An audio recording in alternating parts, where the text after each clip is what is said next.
Dental pain, tooth ஏக், பல்லு வலி ரொம்ப சிவியராக இருக்குது, தலை வரைக்கும் ரேடியேட் ஆகுது, நைட் டைம் ஆகிடுச்சு, ஒரு டாக்டரோ ஒரு டென்டல் கிளினிக் போகிறதுக்கு ஆக்சசிபிளாக இல்லை.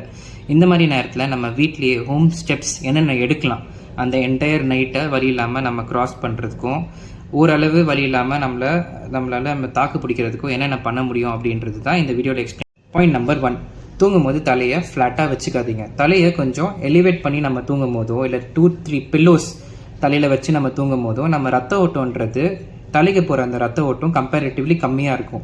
The blood flow to the brain is less. இதனால் என்ன அட்வான்டேஜ்னா, நம்ம பிளட் ஃப்ளோ தலைக்கு அதிகமாக போகும்போது நம்ம டூத்தோட பெயின் வந்து அதிகரிக்கும், இன்டென்சிஃபை ஆகும். இது நடக்காமல் நம்ம தடுக்கலாம். இஃப் யூ ஆர் எலிவேட்டிங், தலையை மேலே வச்சு நம்ம வந்து தூங்கணும் அப்படின்ற மாதிரி இருந்தால், எலிவேட்டடாக வச்சு நம்ம தூங்கணும்னா நம்மளுக்கு கம்பேரிட்டிவ்லி டென்டல் பெயின் கம்மியாக இருக்கும். அந்த நைட் நீங்கள் அப்படியே டென்டல் பெயின் இல்லாமல் நீங்கள் அடுத்த நாள் ட்ரீட்மெண்ட் பண்ணுற